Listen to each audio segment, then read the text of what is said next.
Avez-vous un projet d'études à l'international? Ça y est, Caution bancaire étudiant vous accompagne en toute tranquillité. Avec nous, faites de votre mobilité pour études à l'international une expérience sans stress. Nous simplifions les démarches administratives et mettons à disposition des étudiants des outils innovants pour la réussite de leur projet d'études à l'étranger. Nous délivrons notamment l'attestation de virement irrévocable AVI qui permet à l'étudiant de justifier ses moyens de subsistance à l'étranger. Caution bancaire étudiant et ses partenaires vous offrent une caution bancaire AVI express, économique, rapide et utile, un logement adapté, une assurance fiable et à moindre coût, un billet d'avion toute destination payable en plusieurs mensualités, un accompagnement pré- et post-visa, un prêt de mobilité pour études à un taux de 0%. Nos services sont rapides et impeccables, simples et soignés, sécurisés et conformes aux normes des services consulaires. Nous sommes à Lomé, à Didiolé, vont en face de la pharmacie du Point E.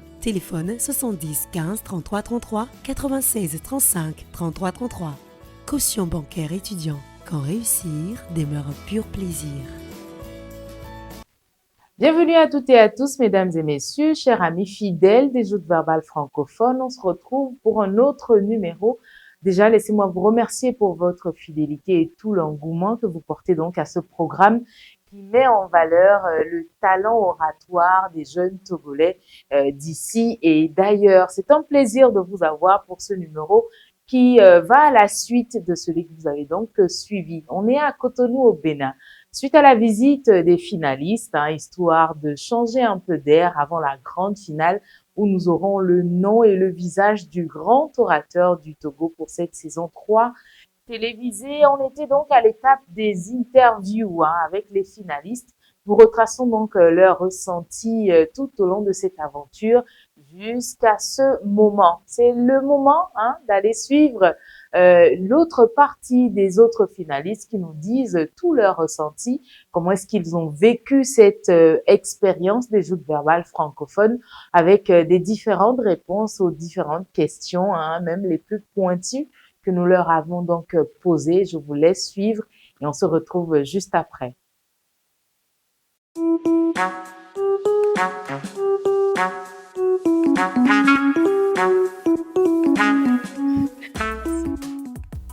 JVF, pourquoi?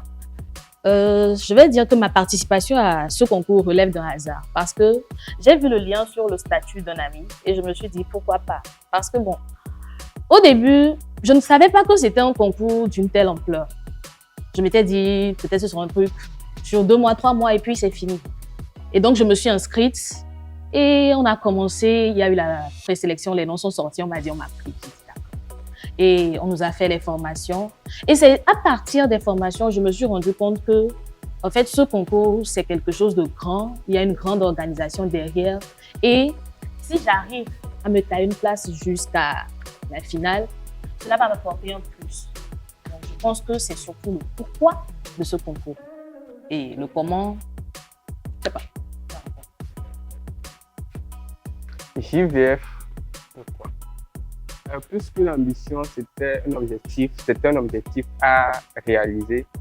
J'ai toujours voulu participer à la compétition des joutes verbales francophones et dès que j'en ai eu l'occasion, dès que j'ai vu la publication, je me suis inscrit.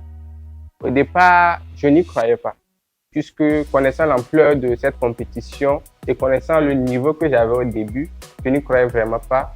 Donc les présélections sont sorties, j'ai vu mon nom parmi ceux qui étaient retenus et je me suis dit, la compétition est lancée et c'est à partir de ce moment que j'ai pris vraiment conscience et je me suis donné à fond parce que, comme je le disais, c'était un objectif à réaliser et dès que j'ai eu cette possibilité, cette chance, je me suis dit, il ne faudrait pas que je le regrette à la fin. Voilà le comment et voilà le pourquoi. Autant pour moi et le comment, on pose la question à Dieu.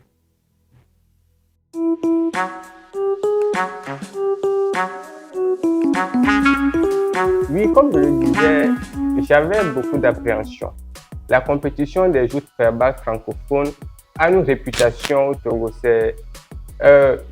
Je ne dirais pas la meilleure, mais c'est l'une des meilleures compétitions d'art oratoire que nous connaissons au Togo. Et se porter candidat à cette compétition met beaucoup de pression. On se demande souvent si est-ce qu'on sera à la hauteur des attentes des coachs et du comité en général. Sinon, juste pour dire que j'avais beaucoup d'appréhension et voilà. Je l'avais dit tantôt, je n'avais pas compris dès le départ que les JVF, c'était le plus grand concours d'art oratoire au Togo, en plus d'être télévisé. Mes appréhensions ont commencé quand on a fait les 2 jours de formation.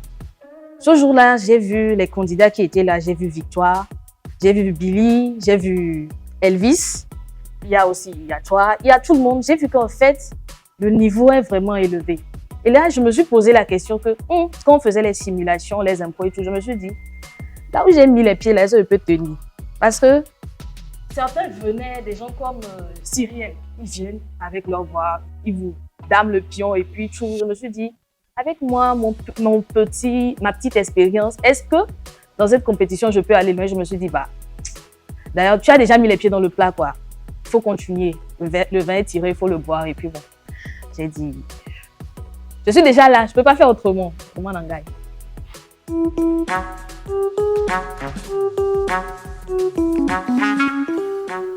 Les phases préliminaires à Vaughan.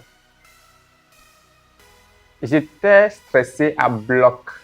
J'étais le dernier candidat qui devait prester. Donc, le stress était monté là. On avait commencé l'après-midi. La population de Vaughan était là pour nous soutenir.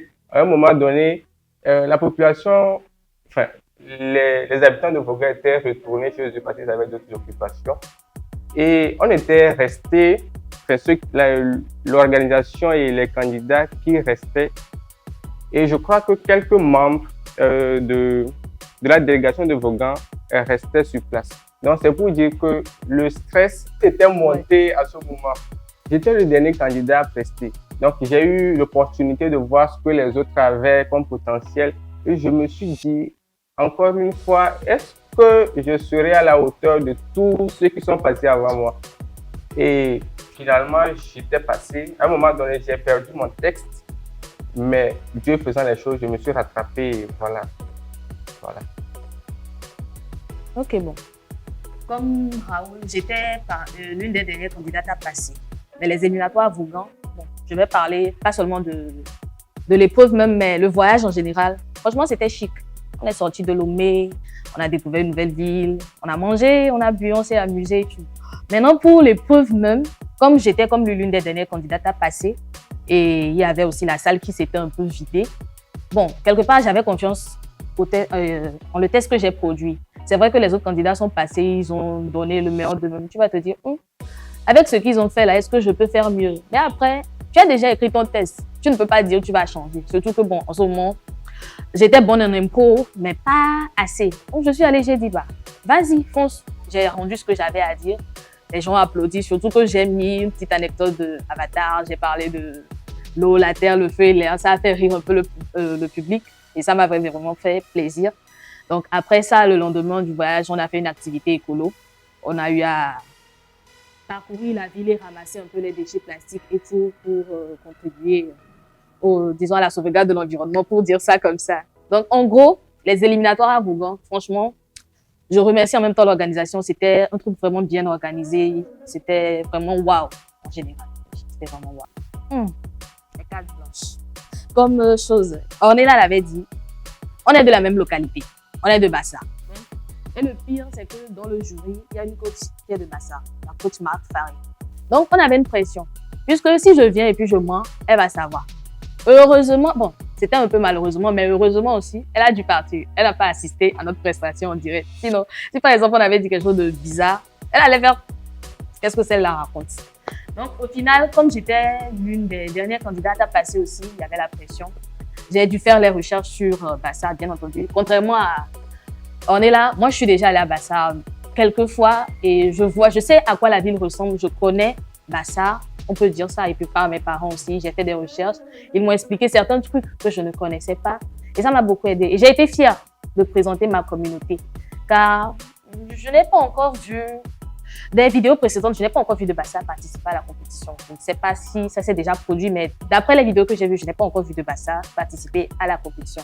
Donc savoir que ma cousine et moi, on est les 2 premières à représenter la communauté Bassa. Et en plus, à arriver en finale, c'est vraiment un plus. Et pour ça, j'en suis réellement fière. L'épreuve des cartes blanches. Il était question de présenter sa localité d'origine. Donc, j'ai présenté Atakpamé. Je suis d'Atakpamé, je suis Ifé. Et j'ai grandi là-bas. J'ai fait mon cursus scolaire là-bas. Après l'obtention de mon bac, je suis venu à Lomé. Donc, je connais un peu la culture de mon peuple. Mais pour cette épreuve particulièrement, ce que je connaissais ne suffisait pas.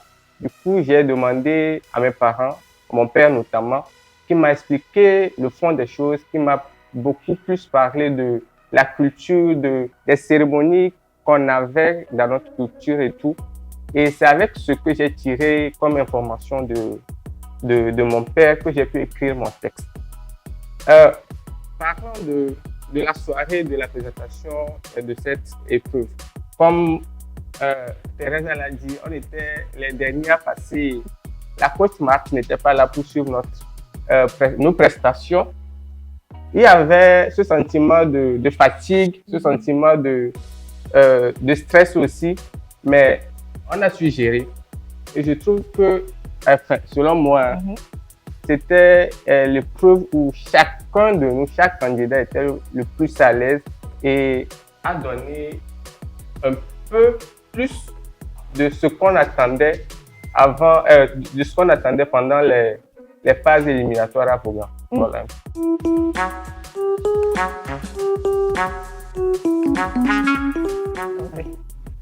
Personnellement, je n'avais pas vraiment de préférence par rapport au coach. Je me disais, celui qui me choisira, j'irai avec lui et puis je donnerai le meilleur de moi-même. C'est vrai que bon, la coach Marthe Bassa, je me disais, si elle me prenait, il y avait peut-être une chance qu'elle me prenne, mais bon, elle ne m'a pas prise. Le coach Luc, grâce à Dieu, il m'a pris, je pense, en deuxième position, je ne sais pas. Mais quand il m'a choisi, j'étais fière d'être dans son équipe. Parce que le coach Luc, franchement, pour dire vrai, l'ambiance avec lui, c'était toujours au top. C'est-à-dire qu'il nous laissait exploiter notre plein potentiel. Par exemple, pour les débats, il ne décidait pas, par exemple, des positions de passage. Quand l'équipe a été formée, lorsque il fallait choisir les positions et tout, c'était à nous, libre choix, que chacun explore sa créativité, produise ce qu'il avait à produire et après, avec la rencontre avec le coach, il vous accompagne. S'il y a des suggestions, on faisait les corrections toujours ensemble. Et il s'est comporté, je ne vais même pas dire un grand frère, mais comme mon père, plus qu'un coach. À la fin même, ce que j'aimais beaucoup, quand on finit de s'entraîner, on prie. Parce qu'il faut tout continuer, Seigneur. On priait avec lui. Il dit, allez mes brebis, il faut tout casser. Et puis on a tout cassé. Donc, je profite pour dire merci vraiment au coach Luc, à mes coraux. Coach, vous avez été super, franchement, vous avez été très super. Et bon, j'en profite aussi pour faire un coucou à mes ex-compagnons, Elvis et puis Hubert, avec Fidélia, bien sûr. Je suis plus dans votre équipe. C'est pas grave. On t'accueille chez nous. Merci. Alors, le coach Capécina de Manan, je ne la connaissais pas avant les joutes verbales francophones, du moins pas physiquement. J'attendais parler d'elle sur les réseaux sociaux. Est-ce que j'avais d'appréhension par rapport au coach? J'avais eu l'opportunité de côtoyer la coach Marthe Faré, le coach Lucas Betorou pendant ma compétition précédente, les mots vifs. Du coup, je venais au JVF sur l'intention de, s'ils me choisissaient, vu que je les connais déjà, ce serait plus facile de travailler avec eux. Mais chemin faisant et Dieu décidant, Madame de Madame Capécina m'a choisi et je ne le regrette pas aujourd'hui. C'est quelqu'un qui bosse très dur et elle nous l'a prouvé. Petite anecdote, un jour on était venu pour nous entraîner, on était fatigués, on avait faim. La coach a dit, aujourd'hui personne ne rentre chez lui tant qu'on ne tient pas quelque chose de concret. Elle est rentrée en cuisine, nous a apporté à manger. Après avoir mangé, on a travaillé. On partait au-delà de minuit. Mais le jour, on avait beaucoup travaillé. Chacun était content. Malgré la fatigue, chacun était content. Juste pour dire que malgré l'emploi du temps très chargé de notre coach, elle trouvait toujours un moyen pour qu'on travaille. Souvent, lorsqu'elle ne peut pas se dégager, elle organise des appels vidéo où on essaie d'échanger sur la thématique des sujets et comment est-ce qu'on aborderait le débat. Concernant mes coéquipiers, René, Oreta, Rachid, coucou à vous. Ils étaient d'une aide. Ils étaient vraiment d'une aide précieuse. Durant toute cette aventure, on travaillait toujours ensemble.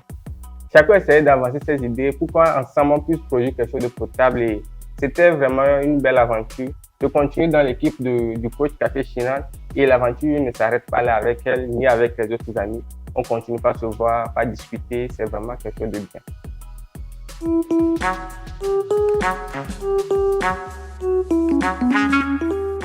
Les remarques des coachs.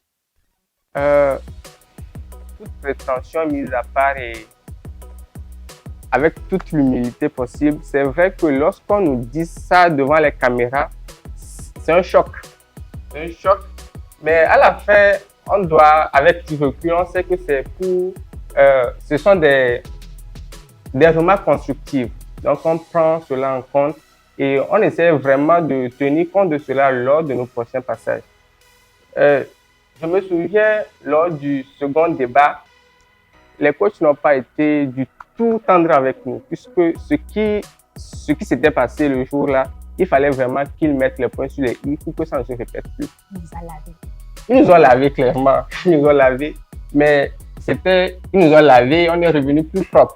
Et c'était ce qu'il fallait faire en ce moment et franchement, je les remercie. Toutes les remarques qu'ils nous font, c'est vraiment dans l'objectif et dans l'optique d'améliorer nos compétences et nos capacités. Voilà. Bon, pour ma part, les remarques des coachs, je n'ai pas eu trop de remarques négatives. Parce que pour l'épreuve des cartes blanches, ça allait. Il n'y a pas eu trop de remarques qui ont piqué mon ego. Celle des improvisations aussi, ça allait. Pour les débats parlementaires, le premier débat, je me souviens, la coach Marthe m'avait dit, elle m'avait félicité. Elle m'avait dit, tu t'es donné, tu as interagi avec le public. Elle avait vraiment apprécié mon passage et puis elle l'avait dit clairement. Donc, moi, j'ai vraiment apprécié. Pour les autres débats aussi, franchement, je n'ai pas eu trop de remarques négatives. C'est vrai que mon coach en privé me disait, tu as mal fait ceci, tu as mal fait cela, mais c'était pour que ce soit plus constructif, pour que je puisse m'améliorer. Mais il y a un truc, le coach Cyril, au début, il disait qu'il est un hachoir. C'est ça qui faisait peur. C'est ça qui faisait peur parce qu'il dit, je vais vous hacher menu. Donc tu te dis, si tu fais la moindre erreur, il va te récupérer. Mais bon, pour ma part, il n'y a pas vraiment eu de remarques en public. En tout cas, en public, il n'y a pas eu de remarques négatives. Et non, c'est tout, hein.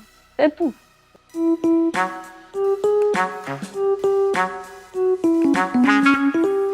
Moment pathétique, est-ce que je vais dire, il y a deux. Donc, il y a un moment, surtout, c'était lors de l'épreuve des cartes blanches. Je dis, je l'ai mal vécu parce que vers la fin, j'ai perdu mon test. Je ne sais pas, ceux qui connaissaient mon test, le coach, non, en ce moment, il n'y avait pas de coach. Mais connaissant mon test, vers la fin, je l'avais perdu. Donc, j'étais obligée d'improviser. Donc, ce qui fait que quand j'étais sur scène, peut-être ça ne se voyait pas, mais je tremblais un peu. Et ma voix même tremblait. Donc, c'est surtout ce moment-là. Bon, les autres ne l'ont pas ressenti, mais moi, je l'ai ressenti personnellement. Quand je suis rentrée, je me suis dit, merde, je me suis bourrée. Peut-être ça va agir, peut-être on ne va pas me prendre. Donc, j'ai un peu déprimé, mais je me suis dit, bon, par rapport aux autres, j'ai fait ce que je pouvais. Je ne pouvais pas donner plus, donc je savais qu'on allait me prendre aussi. J'étais confiante. Et puis, on m'a pris. C'est pas humble, hein? Non, je ne suis pas humble. Humilité zéro. Le second débat. Vraiment, ce jour, je vais me répéter, les coachs n'ont pas été tendres avec nous et il y avait de quoi. On n'a pas vraiment assuré ce jour-là. Moi-même, lorsque je pitchais, lorsque je prestais, j'avais oublié mon texte à un moment donné. J'ai essayé d'improviser, mais ça n'a pas été une belle improvisation. Je me suis dit, mais qu'est-ce qui te prend?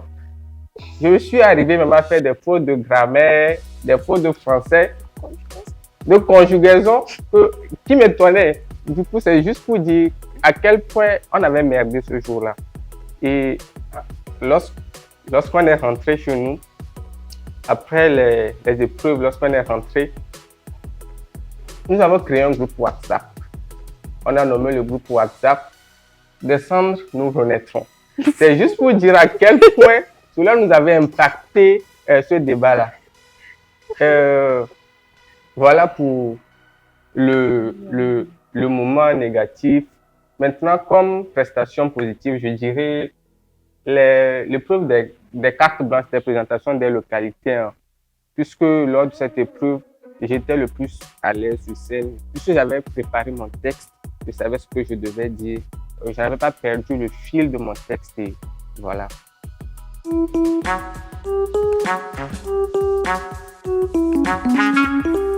Non, je ne m'attendais pas à être choisi. Je m'explique. Avec tous les candidats des JVF de cette année, je connaissais certains avant cette compétition. Je connais leur potentiel, ce qu'ils ont à fournir et à donner. Et lorsque je vois mes prestations des débats, vu que pour être choisi à la fin pour la finale, cela rentrait en ligne de compte. Donc, c'était le cumul des notes du début jusqu'à la fin des débats. Et comme je le dis, le second débat, vous ne pouvez pas comprendre à quel point cela nous a marqué. Cela nous avait mis KO, vraiment, ça nous avait fichu le moral. Donc, après cela, je me suis vraiment posé des questions, je ne croyais pas du tout. Et lors du dernier débat, Dieu merci, j'ai fait une meilleure prestation que ce que j'avais fait précédemment et j'ai été choisi. Je ne peux que dire merci à la coach de m'avoir choisi et merci au Tout-Puissant. Bon. Bon, quand on va à la guerre, c'est parce qu'on sait qu'on a une chance de gagner. Bien. Mais, à dire vrai, dans cette compétition, il y a les pépites. Même dans mon équipe, la coach Marthe dit qu'elle a la Dream Team. Mais chez nous, moi, je vais dire qu'on a la Gold Team. Pour ne pas dire Diamond Team. Parce que dans notre équipe, on est bon. On est très bon. Déjà, Elvis. Elvis, je ne peux pas vous dire, mais Elvis a été mon coach cette année dans un autre championnat. C'est-à-dire que j'écrivais mon texte et avec lui, je le préparais, il me coachait et puis tout. Et puis le jour de la finale du 10 championnat, j'arrive, c'est Elvis qui est coach pour le débat. C'est bizarre. Et alors que lui et moi, on se retrouve encore dans une même compétition en tant qu'égaux. Or, quelque part, c'était lui mon mentor. Et puis, il y a Hubert aussi. Hubert, lui, il a une voix vraiment, une voix. Et quand il parle, tu ressens ça, quoi. Surtout lors du dernier débat, Hubert a épaté tout le monde. Moi-même, il m'a épaté. Quand il a fini de presser, j'ai dit, ouais, mon frère, tu es fort. Donc, il y a Hubert, il y a Elvis, il y a Fidélia aussi. Quand Fidélia se lâche, elle casse tout. Donc, on dit, on va prendre 2 personnes. Chaque coach va choisir 2 personnes. Je sais que Hubert est bon. Je sais que Elvis est bon. Je sais que Fidélia est bonne. Je sais que je suis bonne aussi. Maintenant, qui on va choisir? Donc, je me suis dit, en fait, surtout pour le dernier match, c'est le match des matchs. D'ailleurs, même on a porté des touches, on était bien habillés, on était sapés. On a épaté tout le monde, on a épaté le coach. Donc, je me suis dit, comment je vais faire pour être choisie? Déjà, je sais que le premier match, j'avais, disons, impressionné. Dans le second match, j'avais donné ce que j'avais, mais pas tellement. Donc, le dernier match, c'était le match des matchs. On devait tout donner, on devait tout tuer. Donc, je me suis dit, si il faut choisir, franchement, le coach aussi hésitait entre la compétence et le potentiel. Je me suis dit, bon, vas-y, comme tu dis, vas-y. Si cette fois, on va choisir, on va te choisir, forcément. Tout sera fait pour que tu sois choisi. Surtout que je me disais que, il n'y a pas assez de filles, donc, il y avait une chance pour que je sois choisie. Merci. Donc, on m'a prise et tout. Je suis maintenant au final. Bon, pas rachat, mais quand même, je suis en finale. C'est l'essentiel. Moi, je me dis même que de tous les candidats, j'ai tout gagné parce que j'ai doublement gagné. J'ai connu le coach Luc. J'ai tiré tout ce que j'avais à tirer de lui. Et je continue par tirer aussi. Et maintenant, je suis dans l'équipe de la coach Café China Demanan, qui est aussi une femme exceptionnelle, qui m'inspire beaucoup aussi, il faut le dire. Même elle m'a offert un livre que je vous conseille d'aller checker, d'aller lire. C'est un livre très intéressant. Donc, la coach Café China m'a déjà beaucoup apporté, puisque le dernier débat s'est passé il y a un moment. On a eu le temps d'échanger, on a eu le temps de discuter. Et franchement, je sens qu'avec elle aussi, je peux dépasser mes limites, je peux me surpasser. Et je sais que cette finale sera la finale des finales et je vais la représenter fièrement. Voilà. On sera deux à la représenter. Bon, on sera deux à la représenter, mais je vais mieux la représenter que toi. Ah bon? Ça a commencé? Oui, ça a commencé. Ok.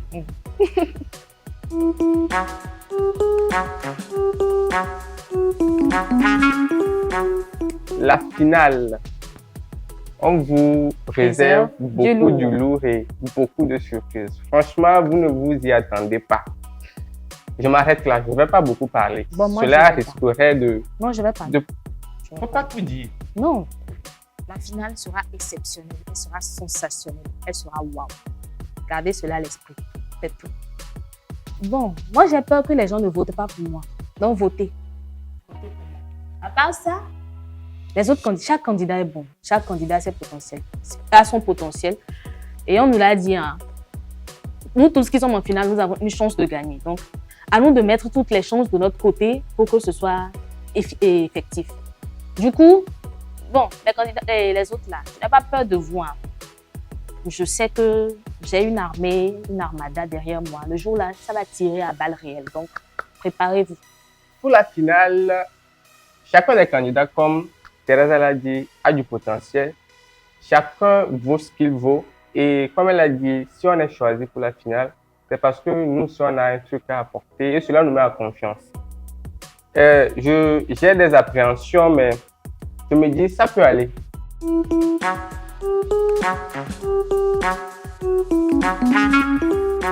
À tous ceux qui nous regardent, je dis, votez massivement. Ça continue, cela compte beaucoup. Continuez pas à voter. Et je vous invite le 21 septembre à l'Institut français.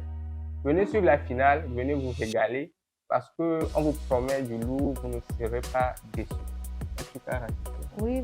J'aimerais dire à tous ceux qui sont déjà des fans d'art oratoire, la communauté qui suit les débats des joutes verbales et ceux qui ne savent même pas ce que c'est. Sachez que le concours des joutes verbales francophones, c'est un concours qui nous permet de nous dépasser. Aussi, j'invite tout le monde à venir suivre cette finale, surtout ceux qui m'ont soutenu depuis le début avec les votings et tout. Venez massivement ce 21 septembre assister à la grande finale parce que comme l'a dit Raoul, on vous promet du lourd. Et puis vous ne serez pas déçus, vous allez découvrir un autre monde que peut-être vous n'avez jamais connu et peut-être l'année prochaine ce sera vous qui participerez aux joutes verbales francophones. En tout cas, vous ne serez pas déçus, on ne perd rien, on gagne toujours en venant suivre et en participant aux joutes verbales francophones. Merci. Joutes verbales francophones, le pouvoir de la parole. JVF, pourquoi? Je dirais que dès que j'ai été convaincue du pouvoir de la parole, et sur à 1000% de ce que l'on pouvait faire avec la parole, j'ai décidé de m'unir à elle. M'unir à elle, pourquoi? Pour en faire un tremplin pour la réalisation des objectifs personnels que professionnels. Et je me considérais comme un talent brut qui a besoin d'être poli.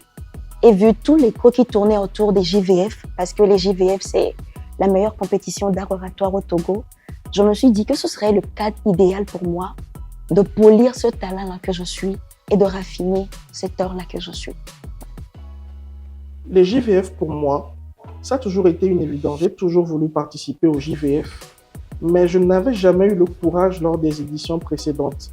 J'ai souvent suivi les vidéos après, les vidéos des gagnants. J'ai même connu certains gagnants des JVF, mais je n'ai jamais eu le courage de me lancer réellement les éditions précédentes. Mais cette année, je me suis dit, il faut que je me lance. J'ai aussi connu d'autres compétitions d'art oratoire dans ma vie qui m'ont aidé à finalement me décider pour participer aux joutes verbales francophones. Comment ça s'est fait?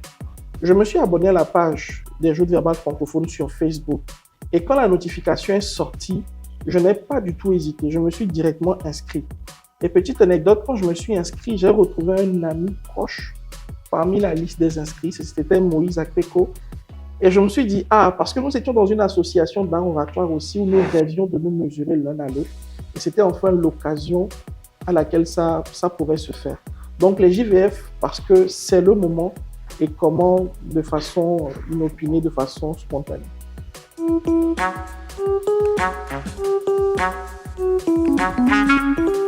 Moi, personnellement, mes appréhensions, elles ne sont pas négatives. Elles sont plutôt positives, dans ce sens où on dit qu'au JVF, ce sont les meilleurs qui viennent. Qu'au JVF, vous avez affaire à de talentueux orateurs.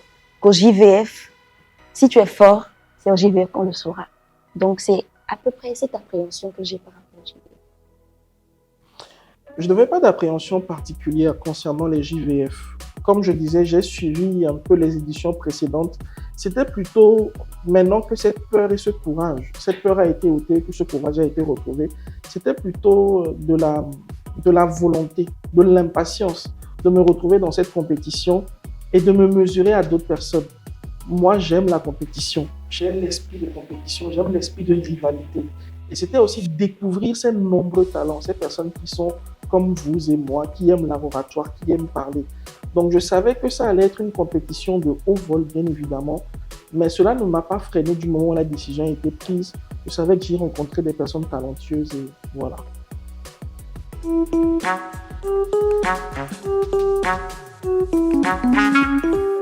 Alors, les phases préliminaires, personnellement, je l'ai très bien vécu. Mais il y a aussi ce côté-là où on se pose des questions. Comment est-ce que ça sera par la suite? Mais parlant des phases préliminaires principalement, ça a été un moment de découverte personnelle, mais aussi un moment de découverte d'autres candidats. Et je pense aussi, parlant principalement de la présélection qu'on a eu à faire à Vaughan, ça a été pour moi un moyen de me dépasser, mais aussi de faire preuve de force mentale. En ce sens, là où je faisais partie des derniers candidats qui passaient, il y avait toute une fatigue, il y avait une pression psychologique qui existait. Et aller au-delà de cela et donner un message qu'on a préparé venir donner et le réussir peut-être pas comme on l'a prévu, mais de manière à ce qu'on soit satisfait personnellement. Pour moi, ça a été une très bonne action, tout simplement. À Vaughan, j'étais stressé. J'étais stressé, il faut le dire. Stressé pourquoi? Je suis une personne qui aime naturellement improviser. Donc, quand on me colle sur des thématiques compliquées, tu te souviens, les thématiques de Vaughan, numéro 1, numéro 2, numéro 3, citoyenneté active, gouvernance, c'était vraiment compliqué parce que c'était des sujets qui nous poussaient à faire des recherches poussées, qui nous poussaient vraiment à aller chercher l'information, à concevoir un texte, à le maîtriser et à venir le rendre. Cerise sur le gâteau, la foule de Vaughan ce jour-là. C'était pas seulement une foule, hein, mais c'était une foule très juvénile. Il y avait beaucoup de jeunes, ça faisait du bruit.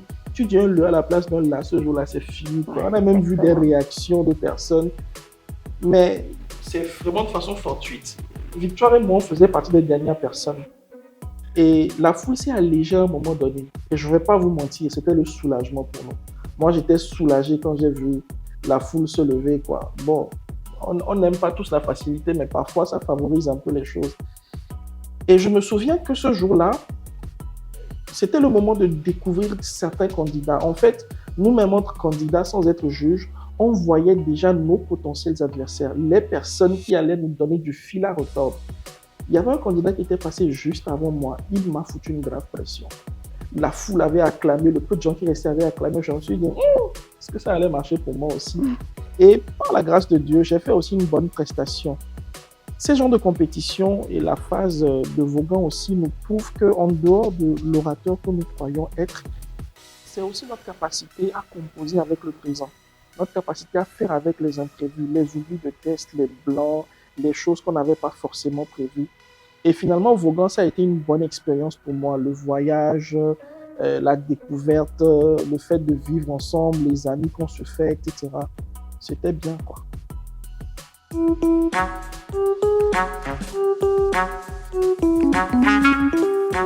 Je dirais que l'épreuve des cartes blanches, c'est l'une des intéressantes épreuves de cette compétition. Et s'il fallait pérenniser cette épreuve-là, ou dirais-je, je suggérerais à l'organisation de pérenniser cette épreuve-là. Parce que c'est une épreuve qui a permis à beaucoup d'entre nous d'aller à nos sources, de nous reconnecter avec nos réalités. S'il faut le dire, beaucoup de personnes n'ont pas vraiment une grande idée de ce que c'est que leur culture, leur origine et tout. j'en fais peut-être partie. J'avais une idée du moins générale de ce qu'était ma localité d'origine. Mais avec cette épreuve de carte blanche, j'ai beaucoup plus appris. Et ça m'a amené à me mettre dans une attitude ou dans une position où j'ai mieux apprécié ma localité d'origine. Et je pense véritablement qu'il n'y a pas eu une épreuve qui m'a mise aux anges comme celle-là. Les cartes blanches, j'en ai un souvenir particulier. J'en ai un souvenir particulier parce que moi, j'avais fait le choix de l'originalité. Vous savez, je n'aime pas trop me casser la tête sur certaines choses. Et je me souviens toujours que le public avait réagi ce jour-là quand je leur ai dit que moi, ma localité d'origine, c'était Super Taco. Super Taco parce que je n'ai jamais mis, je me souviens très bien, le bout de mon orteil gauche ou droit dans ma localité d'origine, c'est Cordes. Et c'est vrai, je ne l'ai jamais fait. J'en ai parlé comme je le savais, comment j'en ai entendu parler. Mais j'ai préféré revenir aux sources, à mes sources, là où je suis né, là où je vis. Et c'est de ça que j'ai parlé. Peut-être que j'ai eu la chance de faire partie des derniers candidats qui ont presté ce jour-là. Peut-être ai-je compté sur le manque ou la réduction de la lucidité des autres juges qui étaient un peu fatigués, etc. Mais ça m'a au final profité. Je me souviens, le coach Luc avait dit, ce gars-là, c'est un politicien. Je me souviens, ce gars, c'est un politicien. Parce qu'il a fait quelque chose que les gens ne font pas. Il a tout de suite avoué son erreur. Il dit, je ne suis jamais allé dans mon village, mais je vais vous parler de Super Taco. Donc, c'était une découverte pour moi, une découverte dans le sens où s'il devait y avoir un candidat qui s'est démarqué, il n'a peut-être pas été le meilleur, mais qui s'est démarqué en faisant quelque chose d'original, c'était moi. Je redoutais le fait que quelqu'un d'autre vienne non pas parler de sa localité d'origine, de la localité d'origine de ses parents, mais de là où il a grandi. J'ai été au final content de constater que cela ne s'est pas passé comme ça. Et puis autre chose, c'est que c'était notre première fois dans l'auditorium de l'Institut français. Ouais. Et c'était impressionnant. La disposition, on ne le voit peut-être pas à l'écran, mais la foule montante, les caméras par-ci, les lumières par-là, c'était vraiment impressionnant. Le stress était à son degré maximum. Mais heureusement, les orateurs que nous sommes avons su rapidement nous accommoder avec la situation. Et on en garde un bon souvenir, une fille. Ouais.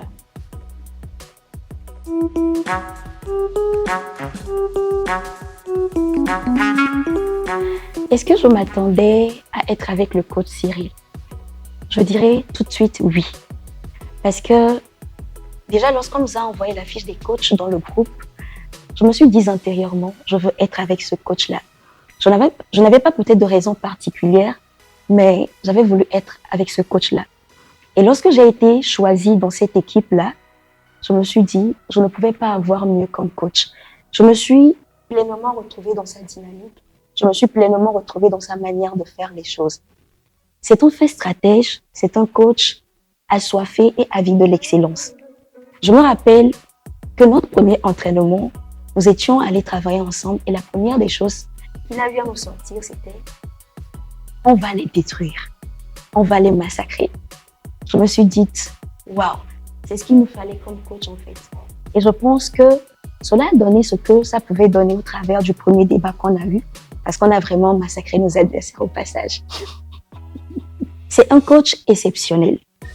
C'est un coach qui a réussi à établir en nous un esprit d'équipe.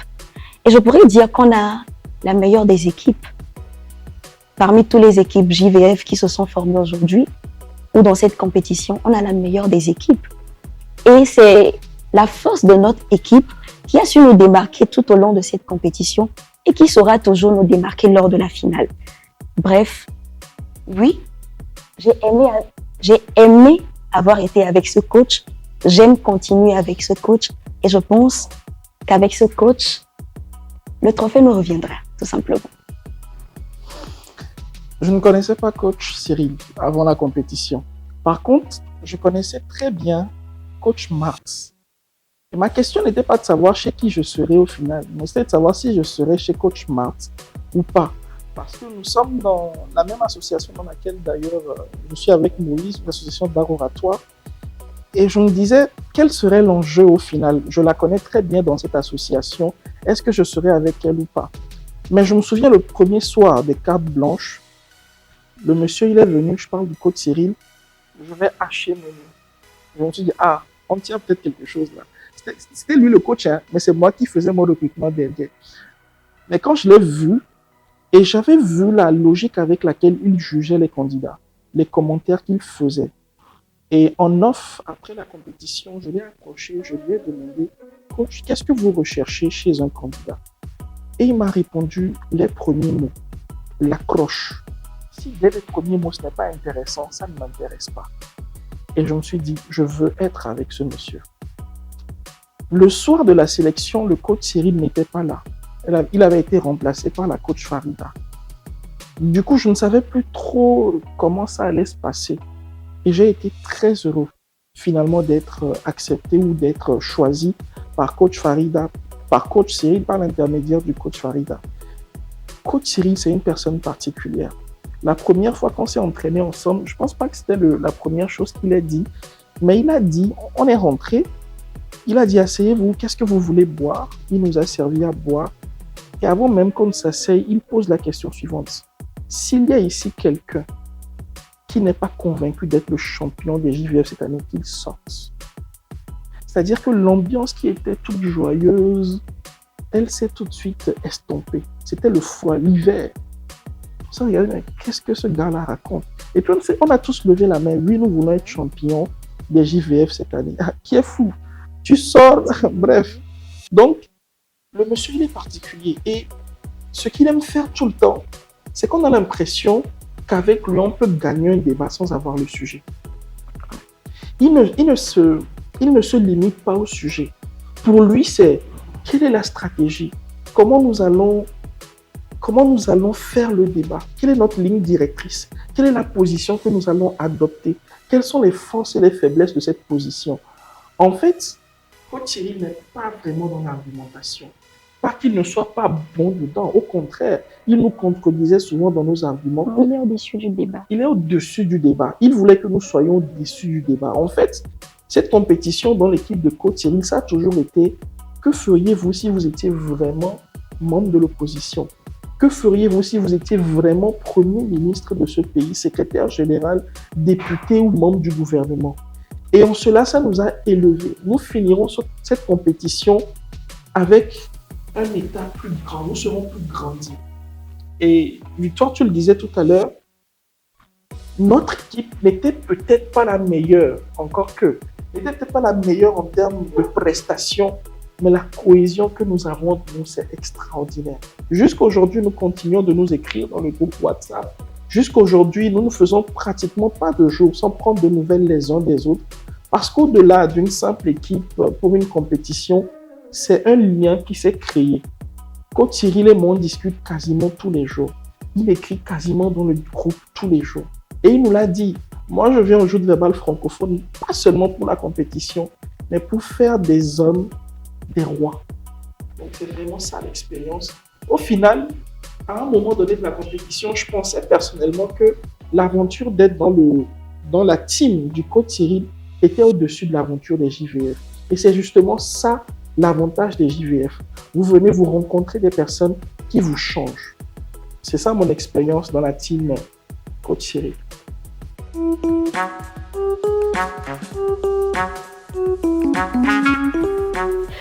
Je dirais que chaque coach a sa particularité. Chaque coach se démarque d'une manière ou d'une autre. Et nous avons été indirectement coachés par les autres coachs, tant bien même qu'on n'était pas dans leurs équipes. C'est-à-dire qu'ils avaient leur mot à dire sur chacune de nos prestations, que ce soit juste après la prestation ou en back-office après individuellement. Nous avons reçu de chaque coach et nous nous sommes sortis enrichis de ces moments de partage-là qu'on a eu avec ces différents coachs. Les coachs sont particuliers. Ils sont particuliers dans le sens où parfois, pas parfois, la plupart du temps même, les candidats sont à l'image de leur coach. Quand vous voyez la coach Marthe, vous savez qu'avec eux, vous ne pouvez pas venir faire dans la dentelle. Et petite anecdote, lors du dernier match, Le dernier match, ça c'était le dernier match contre coach Matt. Non, c'était le deuxième match. Le deuxième match, nous savions qu'ils seraient belliqueux. Nous savions qu'ils étaient venus pour en découdre. Mais nous n'avions peut-être pas mesuré l'ampleur de la chose. Nous avions une stratégie, mais peut-être il fallait se montrer un peu plus flexible. Tout ça pour dire que coach Marc, par exemple, c'était le feu. Dream Team, bon, je n'en sais rien. C'est pas ici, on va dire ça. Mais c'était le feu. Coach Luc, je pense que coach Luc était aussi un bon stratège. Un stratège dans le sens où il cachait bien son jeu. Et coach Dermanan, c'était celle qui sublimait tout. Celle qui avait les candidats qui, pour moi, avaient un très fort potentiel. Et quant aux candidats, j'ai une histoire particulière avec la plupart d'entre eux. Quand vous êtes des compétiteurs, vous vous retrouvez dans cette compétition en l'ayant été aussi dans d'autres compétitions. Moïse Apeko, j'ai beaucoup entendu parler d'Elvis, je connais très bien Hubert, je connais Oreta. Et toutes ces personnes font qu'au final, tu sais que tu ne peux pas donner en dessous de ce que tu vaux, en dessous de ce que tu es. Et au-delà de ça, à aucun moment en dehors de la compétition, nous avons été des compétiteurs. L'ambiance était bon enfant. À chaque rencontre des JVF, la team se brisait en quelque sorte. Et il y avait plus de flexibilité, nous étions proches des autres candidats, nous recevions même des remarques, nous taquinions souvent. Les débats continuaient au-delà, mais seulement en matière de pique. Les baskets d'Elvis, etc., etc. C'est de ça qu'il s'agit.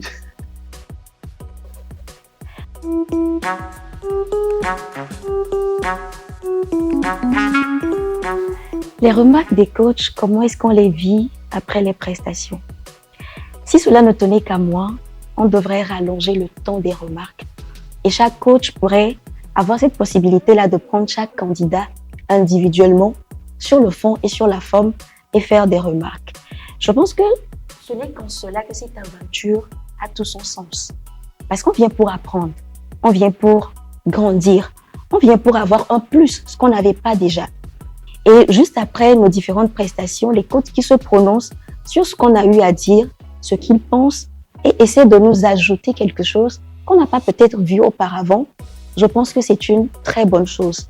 En aucun cas et en aucun moment, moi personnellement, je n'ai mal pris quelque chose qu'un coach a eu à dire à mon endroit. Au contraire, j'étais restée sur ma soif. J'en voulais encore plus.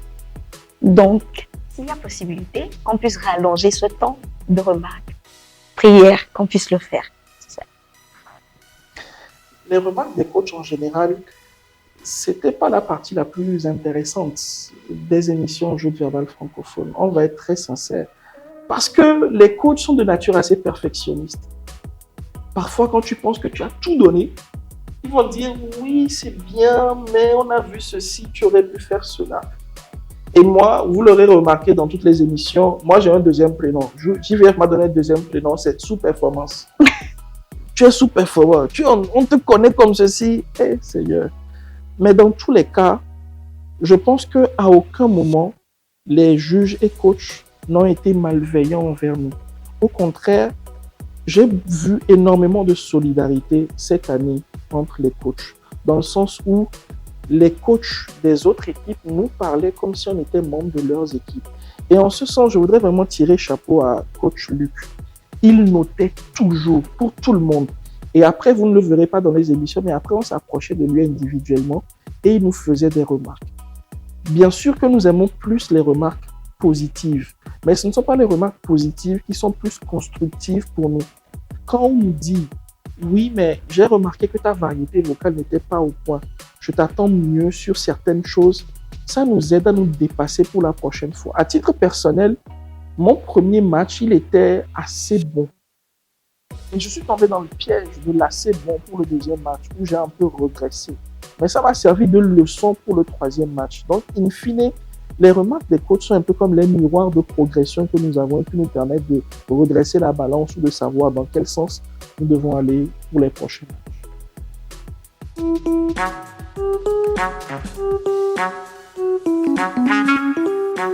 Alors, je pense que le moment pathétique, il est partagé de tous les candidats. Le deuxième match. À la fin de ce match, je pense que tous les candidats JVF de cette année sont rentrés à la maison tête baissée. C'est que, personnellement, moi, je me suis sentie déçue par moi-même. Et je pense que ce sentiment, il est partagé en fait par tous les autres candidats. Dans le sens où, dans notre équipe, on attendait le débat à un certain niveau où on s'est dit, on va venir, on va tout casser, on va faire mieux que la dernière fois. Et on vient, au lieu de faire comme ça, on fait comme ça. Et c'était moins intéressant que le premier débat. Sincèrement, c'était le moment qui m'a le plus touchée. Et personnellement, lors de ma prestation, quelque chose m'est arrivé. Le fait de perdre mon test en pleine prestation, une chose que je n'ai peut-être pas vécue auparavant, jusqu'à présent, m'a mis dans tous mes états. C'est vraiment dit que les gens ont des trous de mémoire, perte de mémoire. Moi, je n'ai jamais connu ça, en fait. Il peut m'arriver d'oublier une partie de mon test, mais je me retrouvais très rapidement. Et sur une scène JVF, pendant une prestation JVF, vous vous perdez, vous n'avez même pas la possibilité de vous retrouver. Devant le Togo tout entier. Justement, devant le Togo tout entier, vous êtes calé, la caméra vous filme, tout en ayant l'idée qu'après, des milliers de personnes vont venir voir ça. Après, c'était juste pas possible. Mais je pense que c'est ce qui nous permet de nous relever après. Parce que nous avions appris de cela. Nous avions, juste après le débat, fait un brainstorming entre nous, voir ce qui a marché, ce qui n'a pas marché. Et nous avions pu déceler exactement ce qui a causé cette sous-performance-là. Il ne faut pas utiliser ce mot, s'il te plaît. J'utilise quel autre mot. Il faut trouver un synonyme. Cette contre-performance, peut-être. Ok. Voilà. Oui, non, mais on va... Bon, ce qui a expliqué cette contre-performance-là, comme tu le veux, et nous sommes préparés pour la fois prochaine. Donc, le deuxième débat, c'était le moment pathétique pour moi. Je n'avais pas forcément en tête de répondre comme ça, parce que j'imaginais bien que la question me serait posée, mais jusque-là, je n'avais pas de réponse particulière. Je vais plutôt rebondir sur ce deuxième match. Catastrophe totale. Catastrophe. En fait, pour la petite histoire, je vais tout le temps voir sur YouTube quand les émissions sortent. Mais jusqu'à maintenant, je n'ai pas encore eu le courage de revoir la deuxième émission. Parce que j'étais le premier ministre ce jour-là du deuxième débat. Donc, je devais donner le ton.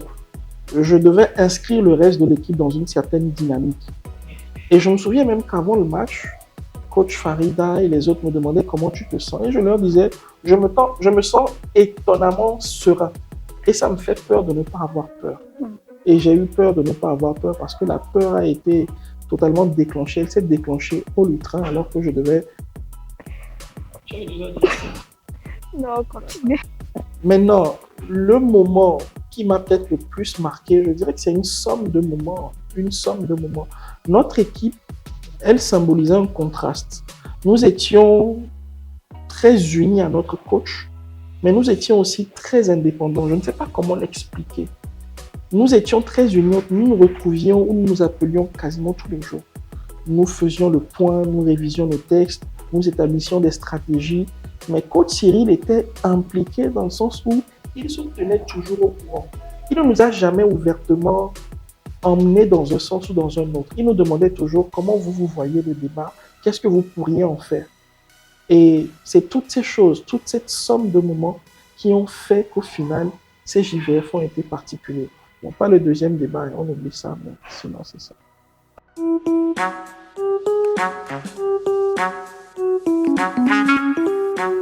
Coach Farida, on l'avait déjà eu avant la compétition. Elle nous avait entraînés, elle avait animé des masterclass dans le but de nous former.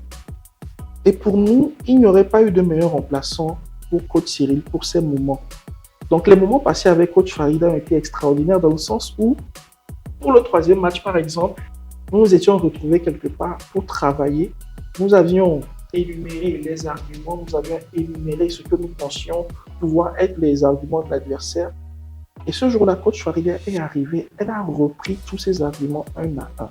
Elle les a décortiqués. Elle nous a vraiment même suggéré certaines idées. Pour moi, elle a su parfaitement remplacer le coach Cyril pendant ces moments. Maintenant, il faut aussi préciser que le coach Cyril n'était pas absent totalement. Nous étions régulièrement en communication, nous discutions, il nous mettait au parfum des stratégies qu'on pourrait adopter. Et cette symbiose de coach, je crois qu'il y a quelqu'un qui le disait tout à l'heure, je crois qu'au final, c'est nous qui avons été le plus favorisés. Nous n'avions pas forcément connu de repêchage, mais nous avions eu deux très, très, très bons coachs qui étaient complémentaires ou qui ont su tirer le meilleur de nous-mêmes. Alors, coach Farida, c'est une coach exceptionnelle. Une coach que j'ai eu la chance ou l'occasion de rencontrer en dehors de cette aventure JVF. Je dirais même que ma première formation en art oratoire, je l'ai eue avec la coach Farida. Et tout simplement, pour être très brève, elle a su valablement remplacer le coach Cyril, qui même dans son indisposition était présent. La coach Farida a joué un rôle très crucial en ce sens où elle se déplaçait, venait à nos entraînements, intervenait à nos répétitions, jouait la personne qui était dans la peau de nos adversaires en fait, qui jaugeait nos arguments et trouvait des contre-arguments. Elle a énormément donné et je pense qu'on ne pourrait pas avoir un duo de coach aussi parfait que le duo coach Cyril et coach Farida. Elle nous a apporté les canettes aussi. Ah oui, les canettes de Malta et tout ça. C'est important. Merci pour ça.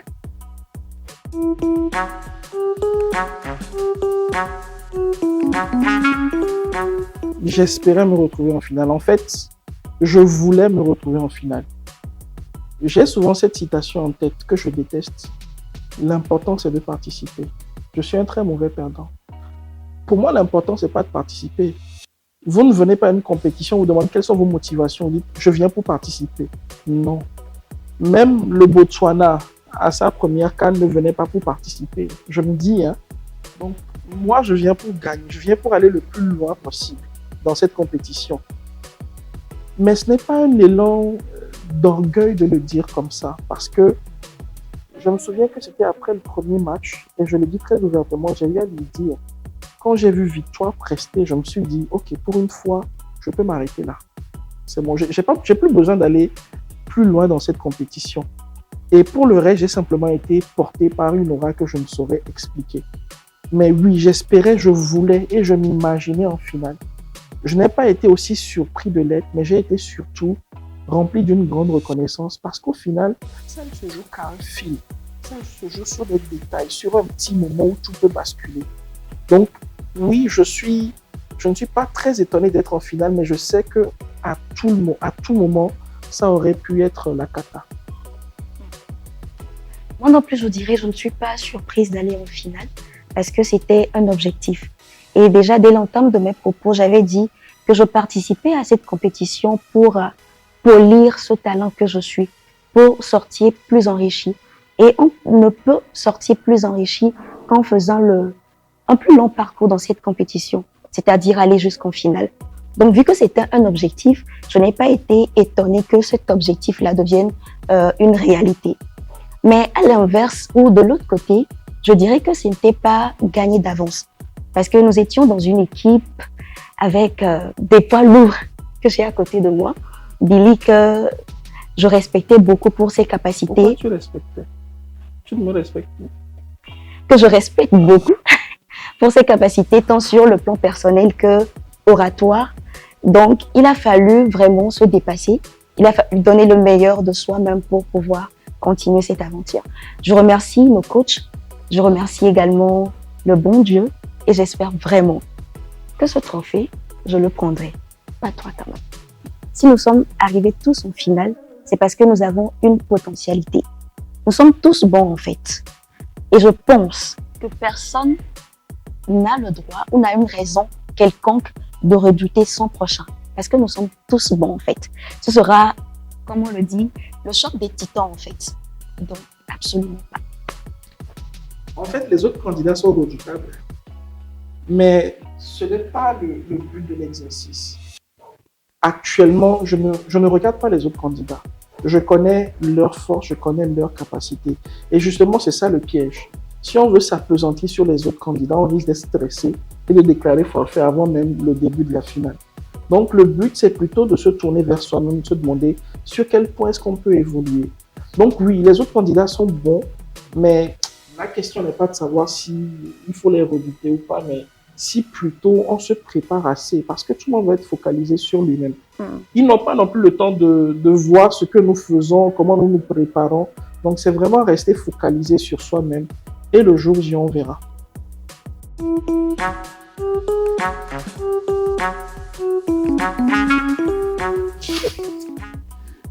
Un dernier mot. Je dirais que cette aventure des JVF a été extraordinaire. Je n'ai pas participé aux éditions précédentes, mais cette compétition était plus qu'une compétition, une vraie aventure humaine. On sortira d'ici, pour certains, avec des trophées, pour d'autres pas.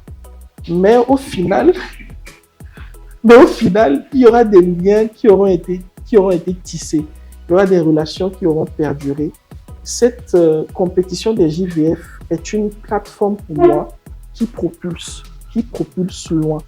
C'est notamment au travers de cette compétition que Victoire a su être éradiée de ma lumière. Elle qui était autrefois, bon, c'est des détails, mais tout ça pour dire que vraiment, les JVF, c'est extraordinaire. Le plus important, chers amis, votez le numéro 17. Le numéro 17. En fait, ce n'est pas pour faire de moi le gagnant, mais c'est pour faire de vous des prophètes. Quand on dira que ce candidat a gagné, vous aurez dit, oui, j'ai voté pour lui parce que je le savais. Donc, votez pour être des prophètes. Dernier mot, je tiens à dire un sincère merci au promoteur de cette compétition, Monsieur Frédéric Tchakchou. Parce que c'est une innovation hors pair. Je le dis et je le pense sincèrement. JVF est un cadre d'éclosion des talents. JVF est un cadre de révélation de personnalité. JVF est un cadre où on fait des zéros, on quitte d'un point A pour arriver à un point B. Et sincèrement, je tiens à dire chapeau à tous ceux qui font partie du comité d'organisation de cette compétition. Deuxième des choses, je vous invite à explorer le monde de l'art oratoire. Vous qui ne l'avez pas encore fait, mais qui êtes amoureux de cet art, à le faire. Troisième des choses, le plus important d'ailleurs, c'est de me soutenir dans cette compétition. C'est important, ça. Je sais que vous l'avez fait jusqu'à présent, mais j'ai encore besoin de vous. Vous qui croyez comme moi au pouvoir de la parole. Vous qui croyez qu'on pourrait changer notre société grâce à la parole. Vous qui croyez qu'on pourrait résoudre les maux de cette société par les mots, soutenez-moi. Car il ne s'agit pas de parler, mais il s'agit de changer le monde. Je vous remercie. Excusez-moi. Joute verbale francophone, le pouvoir de la parole. JVF, pourquoi JVF? Pour vivre une aventure inédite, pour vivre quelque chose d'assez extraordinaire et surtout pour repousser mes limites, mes capacités, explorer d'autres horizons. Comment? Tout simplement en m'inscrivant. Dès que les annonces sont sorties, les affiches sont sorties pour cette 9e édition des Joutes verbales francophones, je me suis inscrit, certes avec un peu de doute, parce que quand même c'est les Joutes verbales francophones. Quand on parle de concours d'art oratoire au Togo, JVF, c'est JVF. D'accord, il y a les autres concours, compétitions, mais les JVF, j'ai l'habitude de le dire, c'est comme le The Voice. Donc, il y a eu beaucoup de doutes, mais il a suffi d'un petit moment pour remplir le formulaire et voilà, on est là. Alors, JVF, pourquoi? Alors, comme le disait Hubert, pour lui, JVF, c'est The Voice. Moi, je considère JVF d'abord comme une école. Et en seconde position, je considère les JVF comme la Champions League des concours d'art oratoire au Togo. C'est-à-dire, ne viens pas au JVF qui veut, quoi. C'est-à-dire, tu viens au JVF, comme le dit le promoteur, tu viens pour gagner quelque chose. Et moi, je cherchais encore à me découvrir surtout, à aller au-delà de mes limites, apprendre de nouvelles choses. C'est vrai que ça a été très difficile de prendre la décision de m'inscrire. C'était un 30 novembre, les inscriptions terminaient. J'ai beaucoup réfléchi, c'est-à-dire j'ai fait mon inscription à 4 minutes de 0 heure. J'ai dit, je vais encore revenir dans ça là.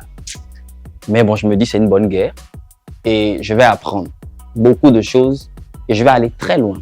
Je vais donner plus que ce que je voulais de moi pour encore aller plus loin dans cette aventure.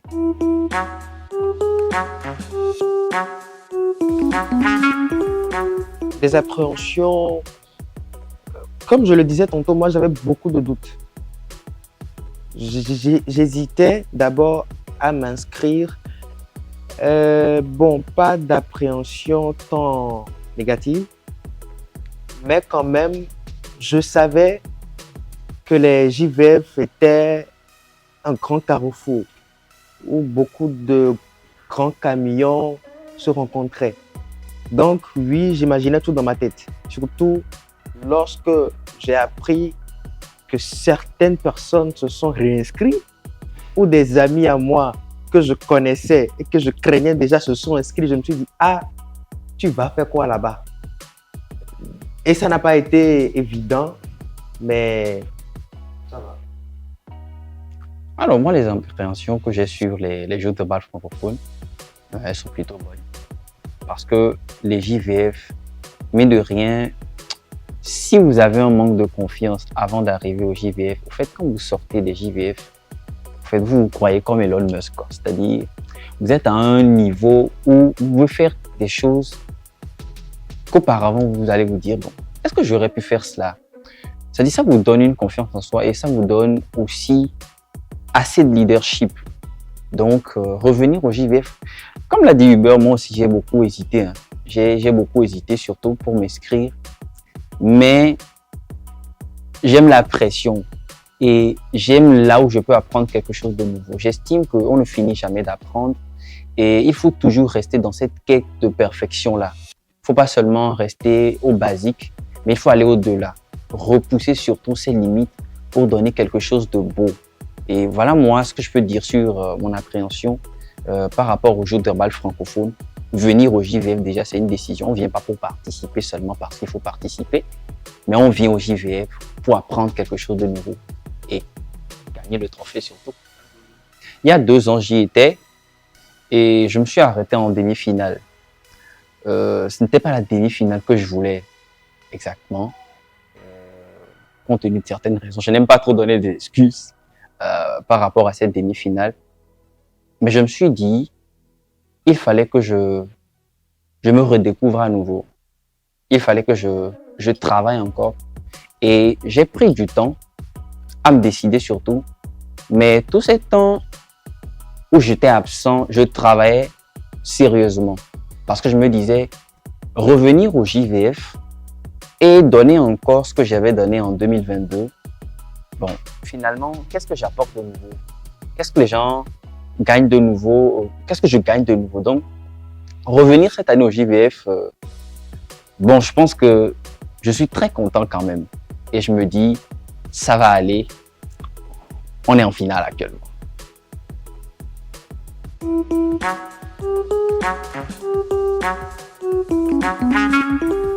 Les phases préliminaires se sont bien passées. D'abord, il y a eu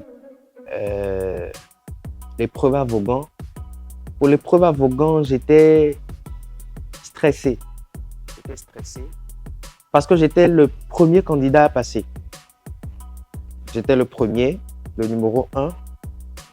Parmi tous ces candidats-là, devant ce grand public, avec des jeux qui riaient, qui criaient, ce n'était pas évident. C'était stressant. Mais après mon passage, j'ai redescendu et j'ai eu un plaisir à suivre les autres. Phase éliminatoire. Je n'ai jamais gagné d'avance au jeu de balle francophone. J'étais stressé, c'est-à-dire dans mon visage, là même là, ça ressentait le stress à mort. Déjà, on est arrivé le jour de la compétition à Vaughan et tout. J'étais très stressé à un point où si on me donnait l'argent pour rentrer chez moi, j'allais rentrer rapidement. Mais bon, j'ai réussi à tirer mon épingle du jeu. On était nombreux devant un public de jeunes qui criaient dans tous les sens. Dieu merci, moi je passais là-bas. moi, c'était déjà parti. Donc là, le stress était déjà en dessous. Donc, ça s'est quand même bien passé. Et je ne m'y attendais pas, mais quand les résultats sont sortis, on m'a dit que tu es retenu, tu continues l'aventure. Qu'est-ce que je peux dire de plus? Merci à Dieu.